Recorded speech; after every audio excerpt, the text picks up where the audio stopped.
Hi, it's Romania Black, and it's been a while. At least since the donghua of season 1 of Heaven Official's Blessing. Oh man, I'm so excited. I feel like in the MXTX world, I have lucked out and hit the lottery jackpot, because when I was doing Modao-zushi, it was like right when I was done with the donghua, the novel was finished, the audio drama was finished, the live action was finished. I could just skate through everything, right?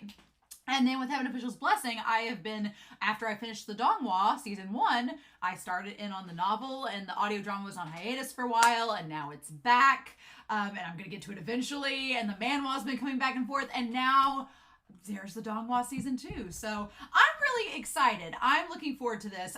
We've been talking about in the Discord about how to go about this, because obviously I've been reading the novel. I'm not finished, though, so gotta be careful, right? So if you want to go check out my novel reactions, they're on this channel. They're at 8 a.m. Central Standard Time, and this is at noon, so you know.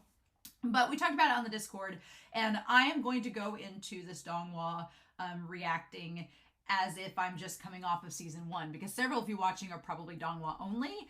You may have watched my reactions to season 1, maybe not, but I'm going to have a spoiler corner at the very end of the discussion once the reaction is over, and that will be for novel things to tie back. So I don't know how long the actual discussion is going to be, if that's the case, before we get to the spoiler corner, but it'll at least be something. So, but I'm really excited. I love, as much as I've loved reading the novel, I love seeing things animated, and I love seeing the donghua, and I love hearing the voice actors. As much as I love acting them out myself, I love hearing their voices, and they have great voice actors. I know they replaced Shi-Lian, which is fine. I've heard snippets of their voice. Sounds fine to me. But I'm really excited about that. So it should be a good time. But yeah, it seems like, it doesn't seem real, right? When they said, you know, we waited all this time being like, oh, it'll never come, and then suddenly it's here, and it's like, this feels so bizarre. Like, how are we here? It's Halloween, and we're watching season 2 of Heaven Official's Blessing. So I don't know if it's going to be, the last season was, and my dogs are being ridiculous, by the way. I don't know if it's going to be 11 episodes and an OVA. Or if it's going to be 12 episodes. I don't know. I don't really want to know. We'll find out as we get to it. But this is going to be kind of different, because with Modao-zushi, I had finished all of the donghua and then read the novel and then the audio drama. And so it was just like boom, boom, boom. And then the live action was in between. This is kind of the first time that the donghua is picking up after I'm much further in the novel. So it's going to be an interesting experience. Very different from Modao-zushi. So it's going to be fun in that regard. And it's just going to be cool to like go and see the donghua now and get to see it all animated. That's going to be really exciting. So I'm looking forward to it. But yeah, how weird. It's finally here. So real quick before we start, I want to give a special shout out over to our philanthropy tier over on Patreon. If you're watching this on YouTube, you can go ahead and see week 2's episode, or episode 2, over on Patreon. But these philanthropy tier members, I'm super grateful for all my patrons, but especially these individuals who donate a little extra each month that they don't have to. They're just being super kind, and that's amazing. So special thanks to Edgar, to Dana, to Alex Cornejo, to Curie, to Be Happy, who is our moderator. Be Happy's going to make sure that nobody spoils me in the comments. Thanks, Be Happy, you're amazing. As well as Shimayama, as well as Nameless Monster, as Ashy Got No Bitches, to Trails, to Sack, to Zakiel, to Destiny Marie, as well as Matthew Palfinier, Goob, Anna, Translucent Men, Sunspots, Eric, Anime Annie, and Tyrone. Thank you all so very much for your support. I really, really appreciate it. All of my love. So yeah, I poured myself a glass of coffee for this evening. I was like, I want to be toasty and warm to watch this episode. I'm super excited. But yes, we are going to start Heaven Official's Blessing. It's 33 minutes, episode 1 of season 2. I can't believe I'm saying season 2. Ah! So yes, let's not waste any more time. We're going to start that here in 3, 2, 1, and let's go.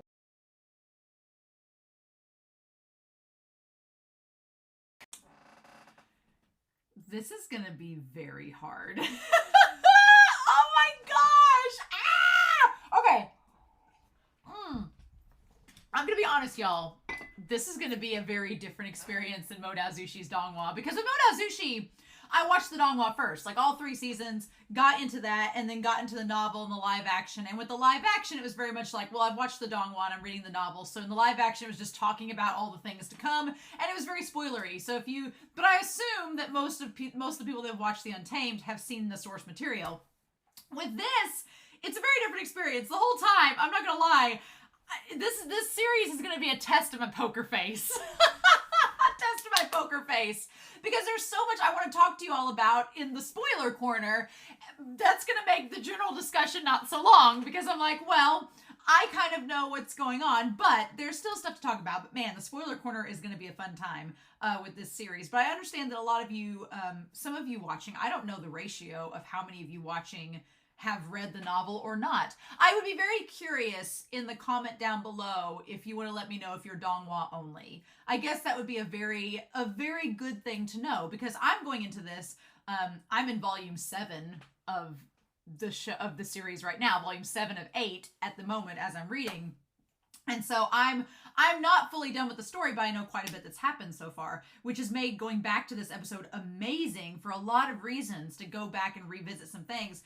But I want to save it for a spoiler corner, because I don't want to spoil it for people that are donghua only. So I'm very curious in the comments down below if any of you are donghua only, or if you all have been following me throughout the novel and you're just now like, let's fangirl about the donghua. So I would be very curious to know that down below. So, but for the sake of those that are donghua only watching this, I am going to start out by just talking about general things, not spoilery at all, and then dive into the spoiler corner. So I'm basically going to be going over this episode twice. But the first time around, it may be a little bit less. I'm glad this episode's 33 minutes, first of all. Yay.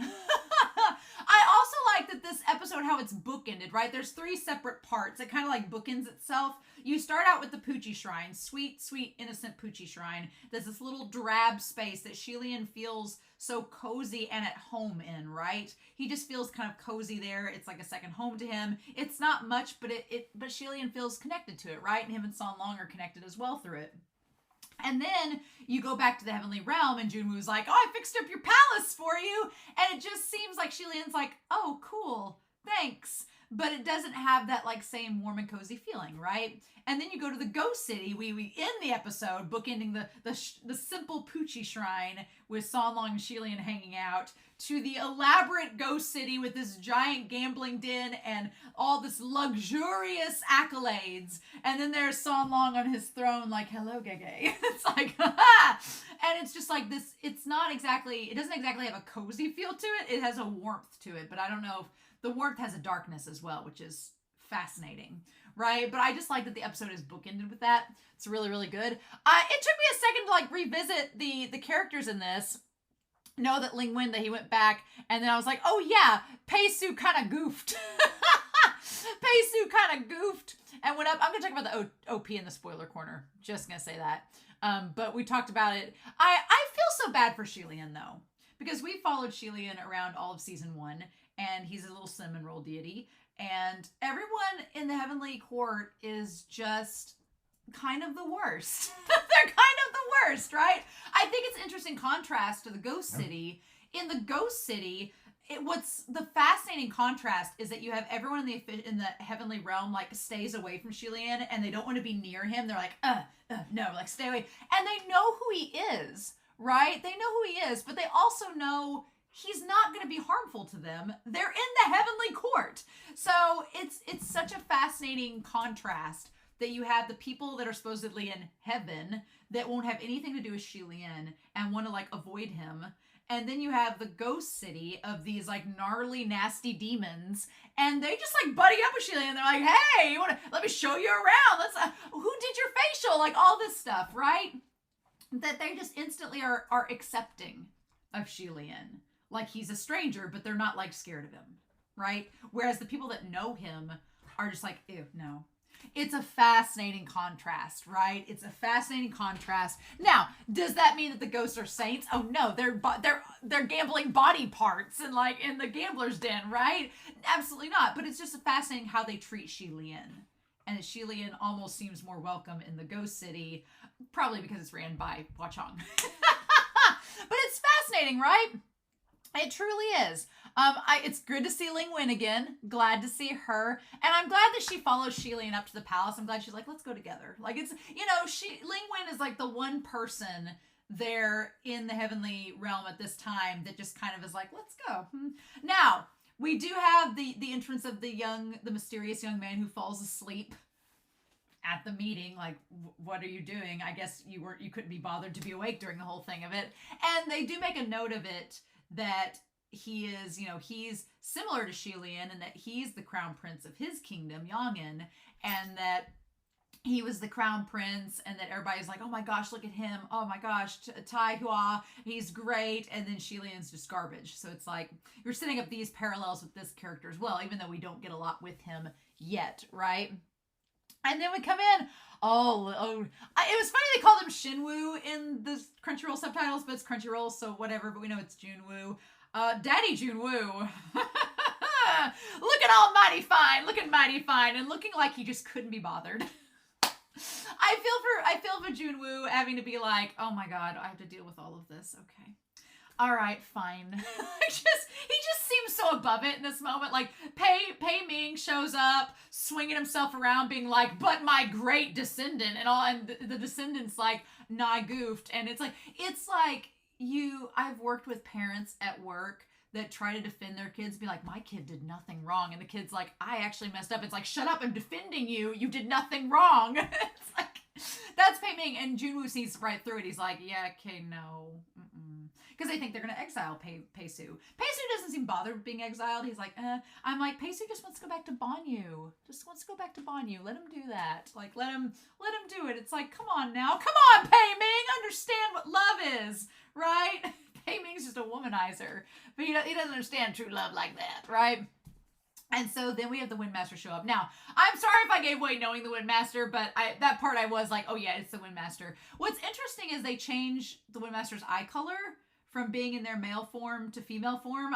For some reason, I remembered the Windmaster in female form having green eyes, but they don't. So I kind of botched that. It's not spoiling that, but I love the way they're animated. Oh my god. The Windmaster looks amazing. Just animated out the wazoo. So wonderful. I'm like, yes, please. Love this. They're just animated so well, and it has me excited to see them with Shilian on this quest. If we find them again, they've gone missing, so maybe, who knows, the ghost women could be like, tell us about your secrets, your facial secrets, and Windmaster's like, well, actually, and make up some BS or something like that. But I do love seeing Junwoo in this, getting more of his character, because he was very mysterious and elusive in the last season, and now here he is. And he's worried about Shilian being with Hua Chong. Just, Shilian, you messing with the king of the ghosts, I don't know if I approve of that. And Shilian's like, Daddy, I love him. Well, he's not saying that at the moment, but I like that Shilian really defends Hua Chong, being like, he can't be that bad. And everybody else in the Heavenly Realm's like, he's literally, destroyed several of us, but okay. I like Pei Ming's design. I like the navy blue on him. I like that we have the puppet has been inspected by Fu Yao and them and determined to be like I like that Fu Yao and Nan Feng show up and they're like, yeah, this was cut by the Crimson Rain's hot flower, so and everybody's instantly recoils except Shilian, who's like, he's not that bad. I told everybody in the Discord and throughout my novel readings that I imagine Hua Chong as being this monstrous creature, and Shilian's the only one that sees him as being anything but monstrous. Everybody else is like, and Shilian's like, he's so cute. Like, when she's in love, right? He just doesn't realize it. And so, yeah, we go through Pei Ming and them inspecting the body, and Shilian's like, look, I did not influence your descendant doing the things that he did in Banyu. I just showed up because someone led me here, which we don't have answers to. We don't know who has let Shilian to Banyu, how that all got started. It doesn't seem to be the Windmaster. It doesn't seem to be Pei Ming. Junwoo doesn't seem to know about it. So it's like, well, who led you here? But Shilian's like, I just showed up with my friend I like Shilian tries to cover and say that it's one of the robbers, and everyone there is like, really, Shilian? You're not very good at lying about this. And then Junwoo has like this talk with Shilian. And the talk is apparently that one of the heavenly officials has sent up a flare asking for help. I love the way they animate the dragon flare. Like, it just, and I love describing it as it can't hurt anybody, but it just is supposed to be noticed. It's supposed to be this big dramatic thing to let you know there's a heavenly official in trouble. So somebody's been kidnapped, taken to the ghost realm. We don't know why, or the ghost city. We don't know why, but old Daddy Junwoo wants Shilian to investigate. And you know, it kind of makes sense why he would want Shilian to go, because Shilian's easily incognito. Shilian's been wandering around in the world for 800 years and nobody's really noticed him. So he's kind of dressed drably, kind of blends in. He's a scrap collector. So Junwoo's like, sure, go down there and investigate. No one will really probably notice you. You don't stand out. So that should be fine. But Junwoo is like, look, I know you have a relationship with Hwa-chang. And he's like, I don't trust you by yourself, because I'm afraid. He's like, he doesn't want Shilian to be taken advantage of, which we don't think Hwa-chang would do that. He's pretty respectful of Shilian. But he's like, I'm not going to have you go alone. I'm going to let the Windmaster go with you, because the Windmaster easily makes friends with everyone, is super congenial, is really, which is, you know what? Really good for going in. Like, Shilian and the Windmaster as being covert, you wouldn't think so, because Shilian kind of seems a little klutzy sometimes, and the Windmaster seems like loud and boisterous, and you're like, oh, well, wouldn't they be obvious? But Shilian can be covert, and the Windmaster, who can easily make friends, will blend in and be like, oh, hey, chums, everything's all right, right? And then nobody will really be bothered by them. So it kind of works out and makes sense why the two of them would go, which is interesting. I love Junwoo's design. He looks really great in all this. I like the armor on him, all that jazz. And then he seems like he's happy Shilian is back. There's a shot where Junwoo is like leaned up against the railing, like, it's glad to have you back, Shilian. I don't know if you were gonna stick around or anything. I made you a new palace. I'm so torn, because I very much don't ship Shilian and Junwoo. And there's a part of me that views Junwoo as kind of like being a father figure to Shilian. But then there's like this tiny sliver of me that's like, is he trying to hit on Shilian? In either case, it's Hualien for me. It's Hwa-chang and Shilian. So regardless of if he's trying to hit on him or not, it's not working. But he does look mighty imposing here, standing up against the railing there, looking all seductive. And Shilian's just like, okay. So he ends up meeting up with the Windmaster. And the Windmaster's like, I'm a boy now. And Shilian's like, oh, I thought you were a girl. And the Windmaster's like, no, I just like becoming a girl. I kind of like this idea of approaching the non-binary and kind of transgender subject with the Windmaster, because the Windmaster seems to really like their female form, right? And I like the idea that the female form is considered to be more powerful, at least for the Windmaster, which is really cool. It's like when you self-identify and you are who you want to be, you're the most powerful. And I like that. I like Shilian's like, I don't want to become a girl. No, thank you. I remember we joked in the Discord, it's not a spoiler because it's part of the novel as well, but we joked in the Discord that Shilian like imagined himself with boobs for a second and was like, oh, I don't know. And then Hwa-chang's like, feeling very curious about this. But yeah, it just doesn't feel right for Shilian. For the Windmaster, it feels natural that they can change from male to female. For Shilian, it would feel unnatural. But again, I love the way the Windmaster is designed. So we find out about their brother. Their brother is the Water Master. And the Water Master and Pei Ming and Ling Wen are the three tumors. Three close bros with bad reputations. I'm like, huh. Which, granted, we've kind of established a little bit that Ling Wen is overworked. And probably because Ling Wen is a woman, doesn't get the best rep. And Pei Ming is a womanizer, so gets a bad rep there. We haven't met the brother yet, the Water Master, so we don't exactly know where his bad reputation comes from. But we can, assume that if he's associated with those two, it's probably something interesting. Right? So, but yeah, it's interesting. And Shilian is just kind of like, oh, well, I don't want your brother to get mad because you and Pei Ming have bad vibes. And the Windmaster's like, let him. It's such a sibling thing where you and your siblings have different friend circles sometimes. And then if the friend circle of your brothers is upset with you, you're like, I don't care. Good. They shouldn't be his friends. They're weird. That's kind of like some of my younger brother's friends were weird. I'm just going to say they were weird because they were. And I remember being like, really? And my brother's like, they're my friends. And I'm like, really? So I can relate to the Windmaster a lot in this chapter, being like, okay. But I love it. And so then they managed to go to the ghost city. I honestly love the idea of just like slowly creeping up to the ghost city walls and like just slowly getting closer and closer, and all the ghosts are gathering. Again, like I said, it has a very Spirited Away vibe. A very Spirited Away vibe of all the ghouls and the demons and everything showing up, and you see like the chunks of skin missing on them. And of course, when they see the Windmaster, I love they don't really question their story. They don't question Shelian or the Windmaster. They're just like, so are you guys ghosts? And they're like, yes. And they're like, oh, okay, cool. Who does your face? It looks really good. Don't even question it. Not whatsoever. Not a question in the world. I love it. But they get closer, and then it shows the two of them drinking alcohol. I like that Shelian's like, again, Shelian's like, I don't really drink alcohol that much. If you've read Modao Zushi, it's a very funny contrast. We were talking about this in the Discord of how the main characters by MXTX they all kind of overlap. Now, I have not read Scum Villain Self-Saving System yet. That's after this. But it's funny because you have Lan Wangji in Modao Zushi, who does not drink hardly at all. And that kind of connects over to Shelian. But Shelian's personality is kind of more like Wei Wuxian's, but Wei Wuxian drinks a lot. So it's funny you have that kind of that contrast and dynamic between them. But Windmaster's just like give me all the drink, I'm good. I don't have a problem with it. Mm-hmm. Which is really funny. So yeah. So then we get to the ghost city, and I just love how everything is blurry. Like the animation style, it's all blurry. It's kind of like you're in a dream. You don't know exactly where you're going. There are shops everywhere. It's like Demented Spirited Away. There's like a boar carving up meat. There's just weird creatures walking around. And then this lady, this ghost lady, she falls for the biggest trap because, yeah, Shelian ain't biting. Shelian's not biting at all. Mm-mm.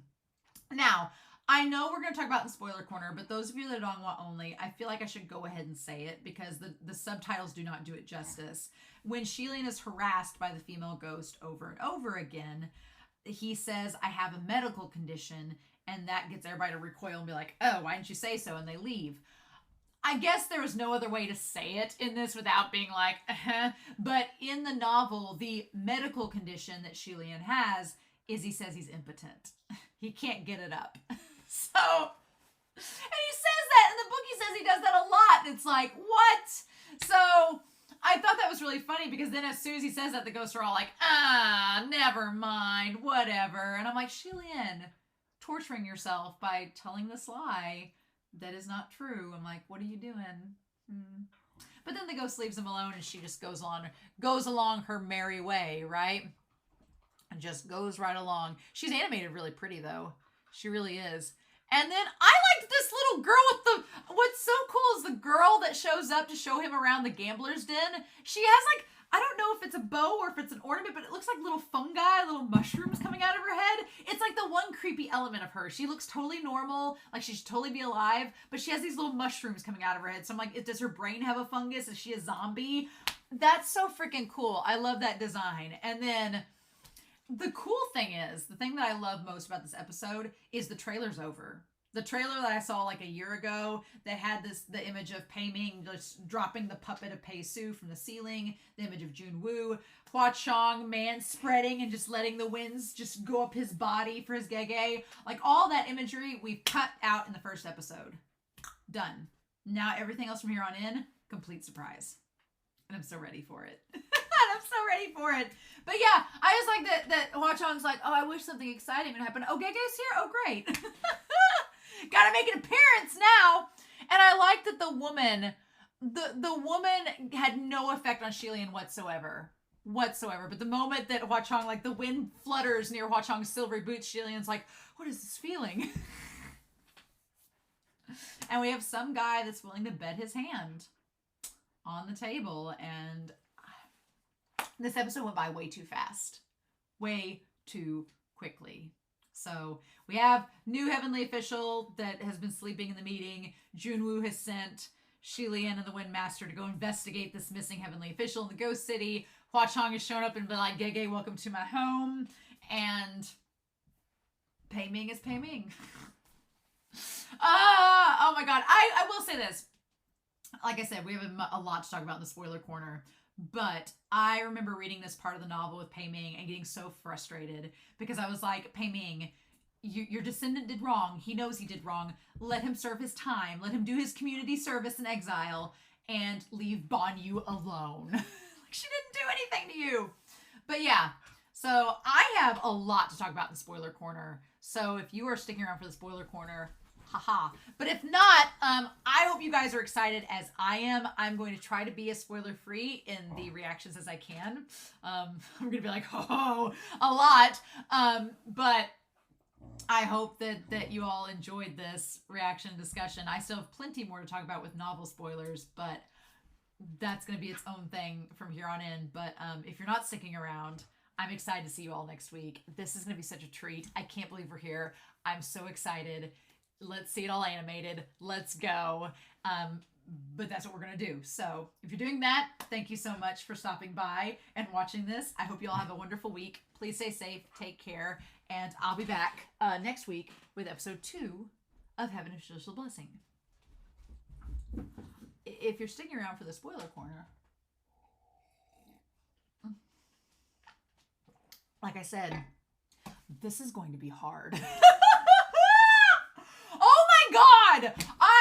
This is gonna be hard. This is gonna be so difficult. I was holding back so much during this reaction, being like, oh, there, and there, and there. Oh my God, why did I notice this back then? Oh my God. There is so much that going back around the second time around, seeing that, I'm like, I didn't realize that was there all along. Oh my God. And the people that created this, they know. I'm sure once I've read the entire novel, so much of this is going to make even more sense. But right now, I'm only at chapter 205 as I'm recording this of volume 7. So there's still so much left to see, but let's go back to the beginning and just kind of talk about this and just go through, because there were little tiny things I was noticing during the episode that I was like, gee! So like just sitting there being like, what do we do? The first thing is when Shilian is sitting on the little wooden bridge getting the drink of water, all I could think about was back in book 4 in volume 6 was with the boulder crusher, the busker, like his corpse collapsed in the river and Shilian drinking and throwing up. That's what I thought about in that moment and was like, oh, like how dare. And then I keep forgetting about the ring. The ring in volume 7 at this point has not been mentioned for like volumes and volumes. So I forget that it's still there, but it is. And Shilian is thinking about Sun Long alongside that. And then he goes back to the communication ray. It's great to see Ling Wen again. Girl, missing you. And also it makes sense why Ling Wen is so understanding of Shilian and kind of forgiving, because she's messed up too. And she understands. But man, everybody going to see Daddy Junwoo. Got to get over there. God, it adds so much to this moment of seeing Mu Qing and seeing Feng Shen show up and seeing them and seeing everyone hide away from Shilian, because now that we've been through book 4, all of Shilian's bad reputation, everything, like when you see these people cowering from him again, it's like, oh my God, like it hits even harder because now you know the full context of why they're acting like this. And it's like, also, we'll talk about Mu Qing and Feng Shen. Oh my gosh. But yeah, so they managed to get there. Okay, let's talk about this intro. I am gobsmacked by this intro. Gobsmacked. I am just bamboozled. The art style of it is heavenly. It's gorgeous. I'm just like, my skin is moisturized. My crops are watered. The red, him pulling back the curtains, the silver butterfly and the flowers. Let's just walk through this and talk about it as we go, because I was trying not to say things during the reaction, being like, oh my God, guys, oh my God, let's go through this. All right, so let's get to this. And then yeah, Shilian shows up. I want to get to this OP. The animation style is just absolutely stunning. I am just in love with it. But there were some things in the OP I wanted to go through and see, because they're obviously going to be referencing things to come this season, which is exciting. We have the Ghost City that's referenced first of all, and we have Hua Chong in this beautiful like pastel like chalk drawing. We have all of the different monsters, which is very, very cool. I love seeing them all very spirited away. We see like all the different like masks and everything. June Woo taking like a little subtle glimpse at the camera. Hello. And then Beef Leaf. You ready for Beef Leaf? I am. I love that. Love Beef Leaf there. We have the three tumors. So we have Pei Ming, we have Ling Wen, and in the shadows behind them is Shi Wudu. I'm ready to see Shi Wudu. I'm so ready, right? It's so weird to go back to a time when it's so weird to go back to a time when things were like, oh, who are these characters? Now, I feel so bad because I'm like, is it Nan Feng and Fu Yao, or is it Feng Xin and Mu Qing? Who's acting as who? Because now that I know they're the same, I'm like, damn it, when are they playing who? What is going on here?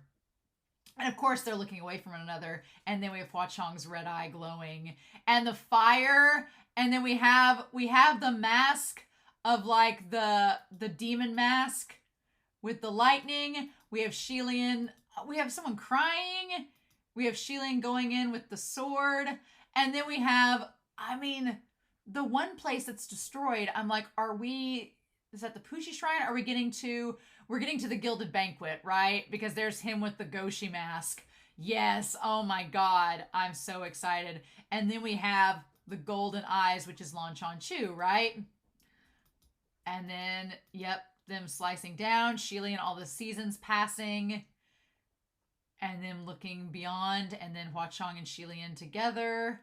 Oh my God. The hand reaching out with the red thread. Paradise Manor on fire. Oh my God. And then the thing that got me in the damn episode, in the OP, in the reaction, I was like, oh my God, is when Shilian walks by the little flower. I was like, that's him walking by the little red flower at the end of book 4. I was like, are you freaking kidding me? Like something so tiny like that little insignificant detail has so much more meaning when you get to it in the damn story. How dare MXTX? How dare? And then, yep, when we just drop by and there's the OP. So yeah, Shilian. Going back to this point where Shilian's just like, I wonder why everybody's reacting to me so weird. Now that we know Shilian is not a reliable narrator and has lied to us, the audience, quite frequently in this story, it's like, well, now we know why they're so scared of him. There's only one negative I have to say about this episode. Just one. It's Lan Chu. There's no tiger! There's no big-ass tiger! Where's my big-ass tiger? Lan Chu's supposed to show up with a big-ass tiger and be like, oh, hey! And then be like, oh, Prince Ali, da-da-da-da. Like, supposed to do that. And his hair is not floofy enough. Star Ember has spoiled me. Star Ember gave me floofy-haired, tiger-riding Lan Chu with his himbo energy, and this guy looks like he needs a sandwich and put the straightener away. So I'm like, why, show? I feel like I do, like, for the most, I'd say 90% of the character designs in the donghua I'm okay with, but there's like a 10% that I'm like, but Star Ember draws them so well. Why can't you be like them? And they're like, our animation budget won't cover it. I'm like, but. So I am sad we don't have a big ass tiger. Is it going to destroy my experience? No. But am I sad about it? Yes. But it's fine. I wish his hair was floofier. But they better make Qi Ying have some floofy ass hair. Qi Ying better have the floofiest hair in all floofiedom. Otherwise, I'm going to be very sad. But let me tell you, it's apparent that Lan Chu is the one in the OP with the golden eyes because he has the little headband like he does in the OP. The thing that is like so soul crushing is that Shilian comes up to Lan Chu and is like, oh, hey, how's it going? And we don't know as the reader at the time, but it's like, oh, hey, how's it going? I caused you a lot of mental scarring and trauma when you were a kid. You nailed me inside of a coffin. What? Like, it's just like, Shilian doesn't acknowledge any of that because for Shilian, it's in the past. It's done. It's in the past. It's over. There's no point in dwelling on it. We just got to move forward and forget about it. Like, knowing that now and watching this scene over again, it just, like, it breaks your heart. It makes you go, Shilian, what are we doing, honey? What are we doing? It also makes me realize that I would rather see Shilian any day at any time in the Ghost Realm than I would in the heavenly realm, because the heavenly realm is a bunch of full of gossipy bitches, and they're so mean to Shilian. And then he goes to the ghost realm, and everybody's like, "Oh, hey, you like Hua Chong? Look at you!" And leave him alone. Like, it's very sad, right? It's very sad. And Shilian's like, and everybody just trash talks the difference between the two of them. And they say the Yongin kingdom is stronger than Shanla kingdom. And it's like, wow, way to rub it in, especially after the volumes that we've gotten through. Way to rub in that, you bitches. Like, what? But look, I think I've talked about it in the non-spoilers, but Daddy Junwoo's daddy energy he's zaddy for sure. He is just look at him. He looks so impressive with his silver eyes and like his little forehead mark and like his impressive armor, just looking like a snack, looking like a whole damn meal up there on that throne. Like his right arm's the snack. Like just Junwoo looks very impressive. And I love that back when I was reading the story, like and you guys probably all remember way back in like volume 2, I was like, I don't like Pei Ming. Me. I don't like Junwoo. Me. Leave Shilian alone. And now, 5 volumes later, I'm like one of Pei Ming's biggest fans. I'm one of Pei Ming's biggest fans. And Junwoo is just like King Triton trying to make sure his son does the right thing. I'm like, oh my God. But what's so interesting about this conversation with Pei Ming and Shilian is that at this point in the story, Pei Ming is very adamant about proposing that Hua Chong is involved in all of this because he's trying to make Shilian look unreliable and make Pei Su look better, like he doesn't need to be punished. He's like, well, I know that Shilian turned him in, even though technically he really didn't. But should we believe him? What about the Crimson Rain Sought Flower's involvement in all this? Are we sure it was my descendant and not the Crimson Rain Sought Flower? So at first, it's like Pei Ming's trying to scapegoat him. But then it's like, what I love about Pei Ming's whole situation here is that he starts out trying to scapegoat the Crimson Rain Sought Flower and Shilian as colluding together as a way of getting his descendant, out of the crimes that he committed. But then as the story goes on, Pei Ming's original like mission to expose Shilian and Hua Chong's collusion it transforms into this fanboy flower that's just like, well, but they're together, but what if they were together? And then he just becomes the leader of he becomes captain of the ship, and we're like, thank you, Pei Ming, for trying to expose this. I'm waiting for Ho-Ho. Oh my God. It'll be years from now, but I'm very impressed with the animation. Like I said, the animation this episode was a lot of fun. I love it. I love they bring the puppet down. And I love that Pei Su's like, I did it all for love. He's like, I did it for love, just like Shilian does it for love with San Long. Also, pointing out that San Long killed all those people in the Banyu pit in an instant is a nice callback to book 4, where he basically wiped out all the Yongin guards like in an instant as well. Good callback to that. They mentioned the person that invited Shilian to Banyu. We still don't know who that is. I'm wondering if it was the Goshi of Shanla. I don't know. I'm just going to posit that. I think I talked about it in this week's chapter set. But I don't know. I'm like, what do we do with this? But yeah, it's so interesting. And then, of course, God, we have General Pei, and then, oh God, I love the Windmaster. At first I wanted to know where the Earthmaster was, but I'm glad I didn't say anything, because at this point, 1, we don't know that the Earthmaster was the one that was with the Windmaster. We don't know who they are yet, so I'm glad I didn't say anything. And 2, Beef Leaf. This is going to be rough. It's going to be rough, because they're going to go to rescue the Earthmaster, and then I don't know how far we're going to get in this season. They conveniently do not show us Chi-Rong. They left Chi-Rong out of this OP, unless they're supposed to be the one in the Oni mask.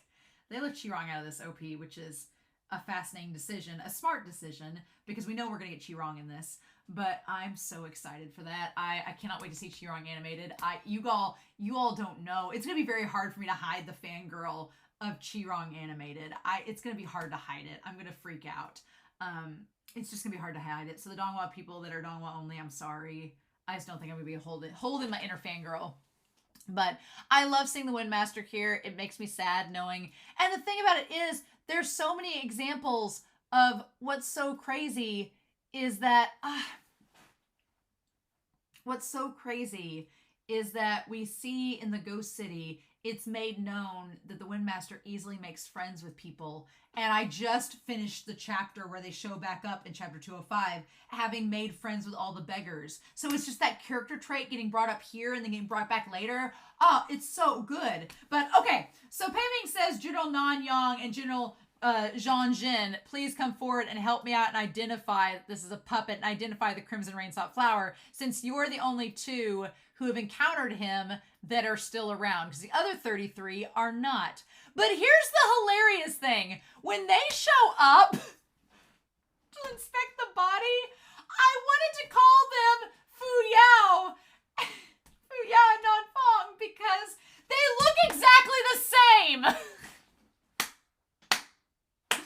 Function and Nan Fong and Nan Yang look exactly the same, and Mu Qing and Fu Yao look basically the same too. I'm like, they're not even trying to hide it. Now that I know that it's them, it's so damn obvious. And I'm like, oh my God, how did I not know? How? I can't believe it. I also like Mu Qing's little collar around his neck is interesting. It's a little belt collar. What I love about this is that Feng Xin, throughout this, consistently glances over to Xi Lian, which is such a beautiful little touch of Feng Xin looking over to Xi Lian almost guiltily.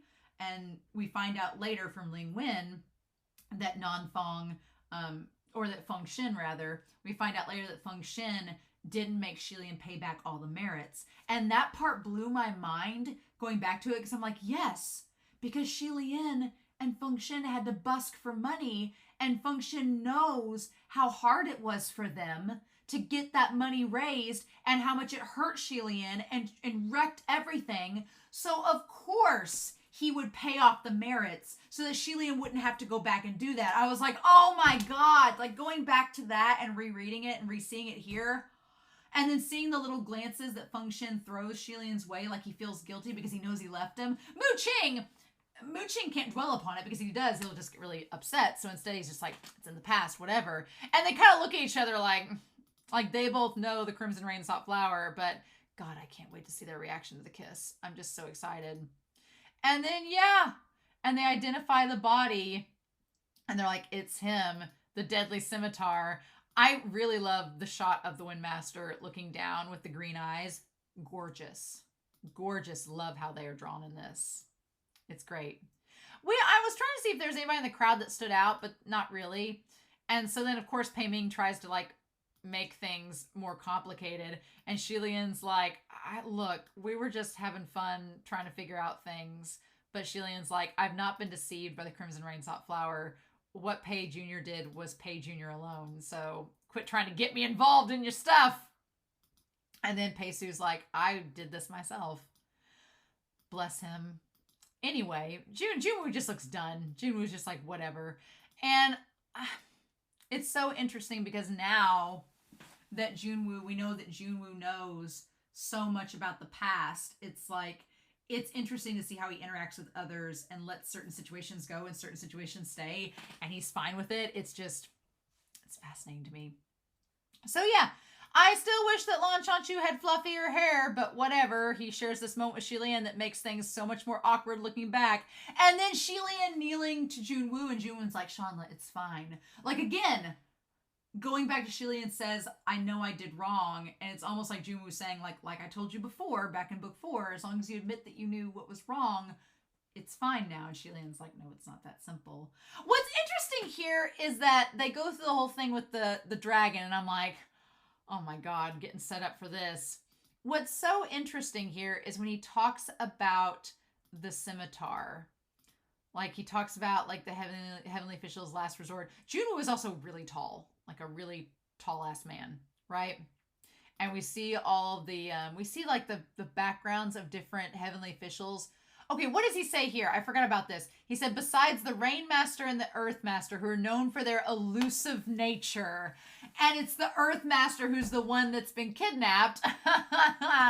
All the others have reported back. And we see people we see somebody with a really, really long sword. We see another person with a long sword. We see, I think, the Wind Master, and then we see who we think is Long Chan Chu, or maybe it's Chi-Ying. I don't know.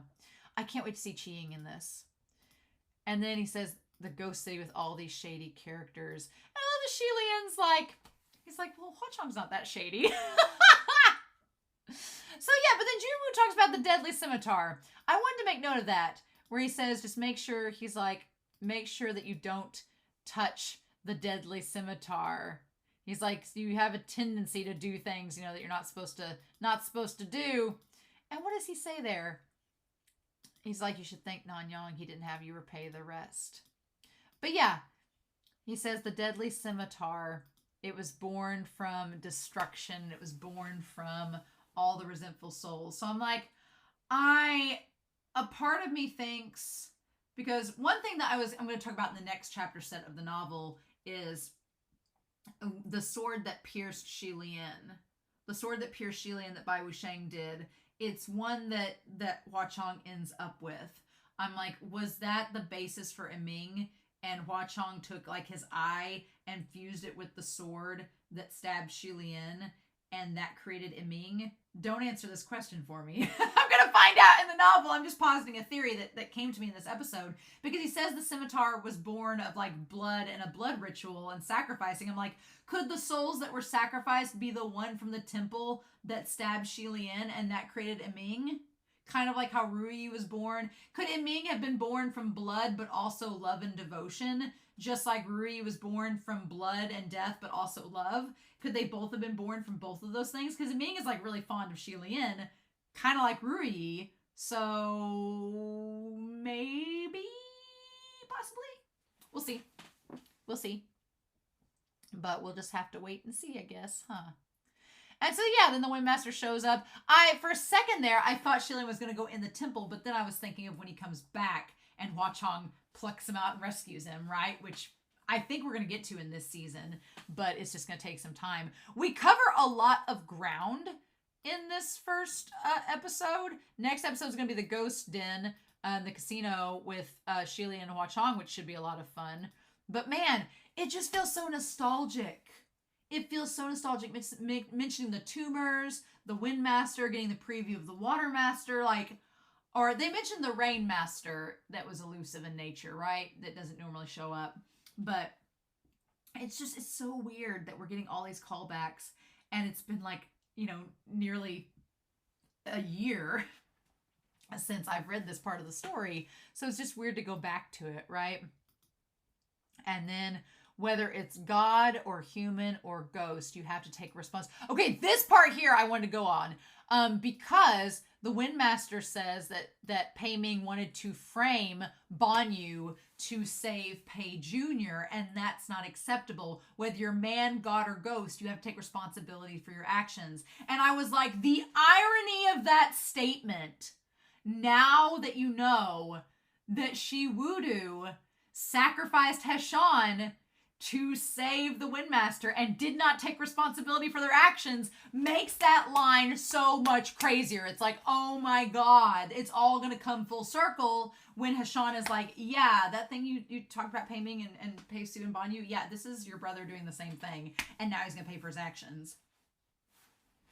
I was like, just, me in this episode is going to be a lot of internal screaming. You're going to be like, it's just me going, oh my God. The other thing that made me go, oh my God, is when we get to the Ghost City. So, going back to this, Shi Lian taking a sip out of the jug and us being like, oh, you just take one sip out of the jug, Shi Lian, oh, because you'll go crazy, what? And then we get to book 4 and he gets drunk in the cemetery and goes crazy. And that's why he doesn't drink anymore. And here he's sitting in a cemetery with the Windmaster faced with the same thing. Are you freaking kidding me? And not only that, but what also got me too, I said it in the reaction, was the little bands of silk in the forest. I'm like, are like the bands of silk in Mount Tonglu that connect together and form the cocoon around Muqing and Fengshin. I was like, oh my God, a show, what are we doing?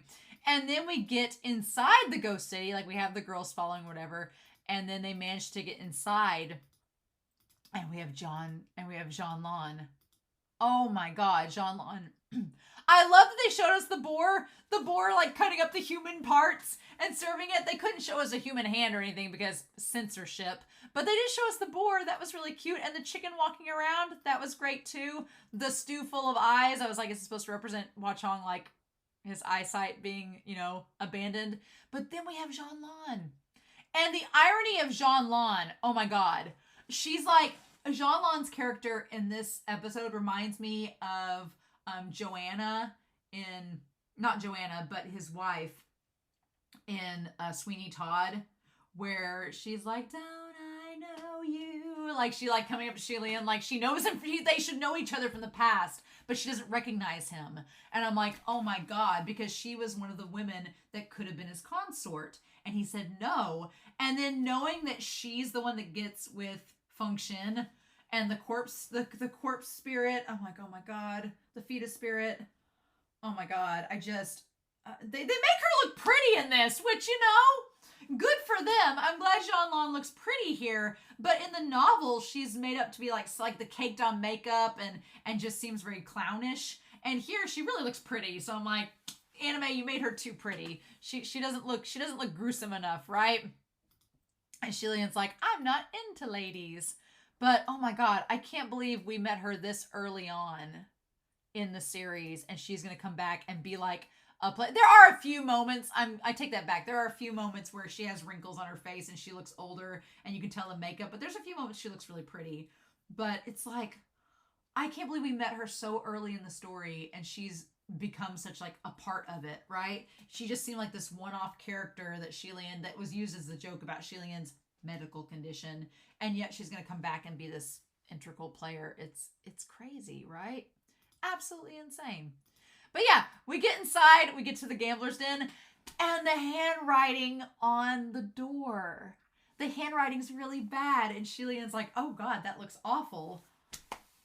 And we're going to come back to that. I didn't know if I should say something in the episode about that because I was like, is that going to give away that I know it's connected to Hua Chong or not? But it is really bad handwriting. So give us that calligraphy in the ED. Give us that calligraphy scene. Yes, sir. And then he walks in. I love the little mushroom girl. She's so cute. And then, yep, we got the gambler's den. And then Hua Chong just showing up. Legs spread, ready for his gege. Oh my God. Y'all, this first episode was amazing. I do really love all the scenes of everything. We have the calligraphy pins spread out everywhere. We're going to have that calligraphy lesson, don't you worry. And then, oh my God, just everything. It's so damn good. It's so damn good. I'm so excited to be back in this series. I'm so excited to be back talking about Heaven Official's Blessing. It's just, it makes my heart so happy that we're back here. And I'm so excited because even just in this one episode alone, seeing all of the callbacks and all the things that the book is just now coming full circle with is going to be, and the manhwa is just barely ahead of this. So it's going to be like just this like whammy after whammy of everything being called back and connected. And it's MXTX Monday, y'all. Why should we be surprised? So, cheers, everybody. So I'm excited. I'm glad to be back. I am so ready for this second season. I'm just going to tell you all, when we get to Chi-Rong, I'm going to lose my mind. So hopefully the donghua-only people won't be like, why is she losing her mind? I'll be like, because it's the calamity. I'll say it's because it's the calamity. I'll be like, oh my God, it's the green ghost, it's the calamity. But I'll be freaking out and you guys will know why, because Chi-Rong's my favorites. So, and I've waited so long to see him animated ever since volume 2. So, but what am I saying? You all have waited so long too. So I'm curious to know your thoughts down below. But I loved this episode. This was a great start, and I can't wait to see what happens from here. So, in the meantime, I hope you all have a wonderful week. Please stay safe, take care, and yeah, I'll be back real soon with more Heaven Official's Blessing.